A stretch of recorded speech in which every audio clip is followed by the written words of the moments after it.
No. Alright, see you in the next video. Okay, I guess I should explain. Are science and religion compatible? A lot of people will say yes. They can be. There are religious scientists after all, not just historically before we knew about DNA and genes and evolution, but even in labs today. It's not that weird to find a religious scientist, even if they may be outnumbered in certain areas. They found a way to reconcile their religious faith with a field that encourages experimentation and testing and proof. So it is possible. The late biologist Stephen Jay Gould said religion and science could absolutely coexist because they were non-overlapping magisteria, basically saying the two subjects dealt with different things. Science is all about what happens and how it happens. Religion is all about why it happens. But he was wrong. When it comes down to it, the two worlds have always been on a collision course ever since the scientific revolution. Accepting religion wholeheartedly ultimately means abandoning some of the core principles of science. And accepting science means rejecting at least some of the basic beliefs of many religions. Just the idea of having faith in something for which there is no evidence goes against the very nature of science.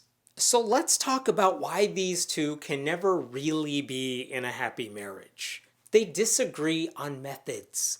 When it comes to figuring out the truth, as much as anyone can, religion and science offer two different ways to get to the bottom of big questions. Let's start with science. Remember the scientific method? Maybe it's been a while. But the heart of it is that science is a tool to figure out what's really going on. You propose a theory, then you test it. You isolate the variables. You conduct experiments. You prove beyond a reasonable doubt that your theory is the best explanation for what's happening. And if there's evidence to the contrary, then too bad for you. You have to toss out your bad idea. Science, when it works, is inherently self-correcting that way. If a scientist gets something wrong, then you can bet it'll be another scientist who ultimately figures that out. Not a priest. Never a priest. That's the beauty of science. That doesn't mean science can't be misused by people. Whether we're talking about eugenics, or Joseph Mengele, or the Tuskegee syphilis experiment. I'm only talking about the method here. Now, how does religion know something is true? Well, because someone told us, like a prophet, or because it was written in a book, like the Bible or the Quran, or because it's tradition passed down to us by family who we trust. Just consider this when it comes to religion. Is there any way to convince certain believers Jesus did not get resurrected, or that he did not walk on water, or that Noah's Ark is just a myth? Of course not. If they believe that stuff, they're not going to change their minds based on new evidence. It's literally the gospel truth to them. There's nothing you can say that'll make a creationist go, yeah, okay, Adam and Eve didn't really exist. Maybe we discover an ancient parchment that says, hey, everyone is lying about this Jesus guy.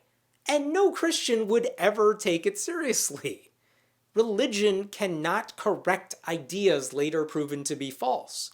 Maybe someone starts a new religion, or maybe they kick you out for even questioning it, or maybe they decide there's a new interpretation of what you're reading, even when it makes no sense at all. But it's not like they're going to rewrite the book of Genesis to fix the problem areas. Update the language? Maybe, to clarify some things. But that's it. You just have to accept what you're told. You're supposed to take things on faith. Questioning or challenging dogma is often taboo. But again, the methods matter. There is a way to disprove scientific ideas. You could disprove evolution by finding fossils in a layer of rock they couldn't possibly be in. More precise measuring tools or new discoveries could lead to a more accurate calculation about, when the dinosaurs went extinct. The way to disprove an incorrect theory is to come up with a more accurate theory and then prove it. Congratulations on your Nobel Prize. The point is the scientific method helps our communal knowledge get better over time. Religion cannot get better. It has to stay the same. That's the whole point. Nothing you do and nothing you learn is allowed to mess with it. The most you'll ever see is people saying that older believers were just interpreting everything wrong. Science and religion don't just disagree on methods. They disagree on how the world works. Religion makes claims about the world we live in, not just what came before us and what happens after we die. It's not just creation, prayers, and the afterlife. Just consider a few beliefs held by no small number of people. The age of the earth is in the thousands, not billions. At least one person has come back from the dead, and he's going to visit us again in the future. At least one human has given birth without having sex and without modern science to assist her. We know those things are false. If someone made those claims today, and we had never heard them before and we weren't so used to them, no one would take that person seriously. And for good reason. The moment religion steps into the natural world, it's on science's home court. And whenever religion and science do battle, science is undefeated. It's not that science can answer everything. It's that there's never been a religious explanation of our world that destroyed our scientific understanding of it. But the past few centuries are full of examples of that happening the other way around, where religious beliefs died because science proved they were completely absurd. Galileo won the battle. Darwin won the battle. Rosalind Franklin won the battle. Science always comes out on top when we are trying to answer answerable questions. Now, there's one type of case where the two worlds collide, but they cannot overlap. You have to choose your fighter, science or religion. And I'm talking about miracles. Religious people, by and large, think miracles can occur. And what is a miracle? It's when something happens that cannot and should not happen. It's inexplicable. It violates the laws of science. The only way a miracle could have happened is if God intervened, because what other explanation could there be? Which means, if a miracle happened, then science would go out the window as the best way to explain what's going on when it comes to something happening in our world. At least we would need to consider the idea that maybe religion isn't entirely wrong. Maybe there are times when it should take precedence. And to be clear, I'm not talking about a metaphorical miracle, like the Cleveland Indians winning a World Series, or you meeting the love of your life through the most bizarre set of circumstances. I mean a real miracle that seems to go against our scientific understanding of the world. The problem with all that is that no matter what religious people tell you, actual miracles don't happen. They never have. Whenever people tell you a miracle occurred, they only ever point to things that either turn out to have natural explanations, could have natural explanations if we had more information, or are so insanely unreal that they might count, except there's no proof of it. Here's an example of what I mean. Last year, a preacher named Andrew Womack was talking about a healing conference he hosted at Charis Bible College in Colorado, a school he started, and he claimed that he witnessed a real live miracle. We saw a little baby raised from the dead. Praise The God. baby, Wow. baby was dead, and the mother just came and put the baby on the stage, and we prayed, and this baby came back to life. Holy hell. You mean to tell me a woman's baby was dead, and she took the corpse to a Christian college, and the baby came back to life, and no one else knew about this until Womack said something? Every journalist in the world missed the biggest story ever? But at least when they put the baby on stage, someone had to get out a camera, right? I actually emailed the school about this and asked for the video. Since this was a major conference, surely they had footage of the healing. This is what they sent back to me.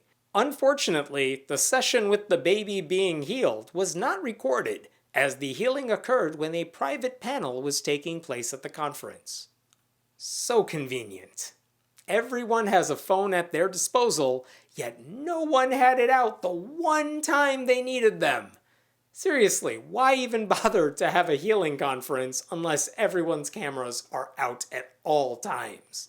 Capture one miraculous healing on film and all the converts will be yours. This gets even more hilarious when it comes to the Catholic Church, because they can only make someone a saint if there's documentation of 2 miracles that person performed, which is incredible, since throughout history there have been a grand total of 0 miracles. The Catholic Church has at least 1,000 canonized saints, so there's a disconnect somewhere. Here's what I mean. Remember Mother Teresa? She's a saint now. Here's one of her 2 miracles. I am not making this up. It involves a woman named Monica Bezra, who had a tumor in her abdomen in 1998, a year after Mother Teresa died. On September 5th, Bezra was praying in the Missionaries of Charity Chapel when she saw a light emanating from a photo of Mother Teresa. Later, a medallion that had touched Mother Teresa's body was placed on Bezra's abdomen, and a sister said a prayer while asking Mother Teresa for help. Bezra awoke early the next day to find her tumor had disappeared. Medical exams showed the abdominal mass was no longer there, and the doctors she'd seen agreed Bezra no longer required surgery. Wow!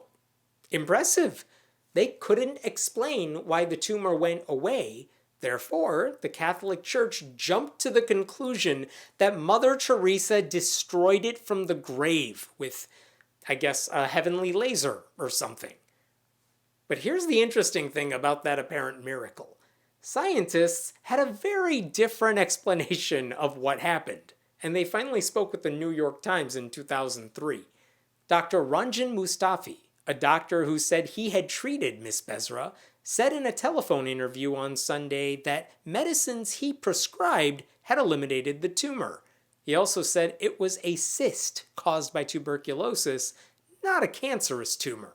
The Vatican team that traveled to India and certified Miss Bezra's account, he added, never made contact with him. It was not a miracle, he said. She took medicines for 9 months to 1 year. Even miracles so incredible that they turn someone into a saint turn out to be lies. My point is this. The idea that miracles occur is a religious idea. They basically require God to upend science. But if science has shown us anything, it's that things that are unexplained either have an explanation waiting to be discovered or are outside the realm of explanation. Which doesn't mean God did it. It means we legit don't know. There are no miracles, just a lot of improbable things that people lack the imagination to figure out. So what does all this mean in practice? It means we have to accept science as far as it can take us. We have to acknowledge when science is a reasonable approach. If something can be measured, tested, or experimented upon, you should listen to the scientists. If you're debating a career path, or whether you want to have another kid, or even debating the ethics of science, sure, there are some calculations you can do, but it might be reasonable to listen to a pastor, or the voices in your head, or whatever your heart is telling you. Not everything has an objective answer. Science seems to accept that. It stays in its lane. Religion thinks it can go wherever it wants. So why do people insist science and religion can work together in harmony? Part of it is that it just sounds nice. If you say the two can't coexist, it feels like you're anti-religious, which may rub some people the wrong way. It also allows religious people to respect science without feeling like they're turning their backs on God. And when there's an emergency, like a pandemic, you need religious people to listen to scientists. So there's a strategic value to saying the two ideas can live together. Sometimes there's literally a financial incentive to merge the two worlds. That's the mission of an organization called the Templeton Foundation that gives scientists money if they can show religion and science can coexist. They give out an annual prize worth $1.4 million, which is purposely more than the Nobel Prize, to scientists who have done the most to bring those two worlds together. They also give grant money to researchers who dig into questions dealing with religion. Some atheist scientists feel like it's a black mark on others' resumes to get that prize. But ultimately, religion and science will coexist whether or not it makes sense, because it's really hard to tell people to abandon a religion they love and that comforts them just because it keeps losing. I'm a lifelong Cubs fan. I know how hard it is to stop loving a team even when it's awful. Religious people will always find reasons to cling to religion no matter what discoveries are made, even if they go into scientific fields themselves. Look, science may not have every answer, but the ones it figures out are as good as it gets. So which one would you prefer to rely on? To put it another way, you should have faith in science, not faith.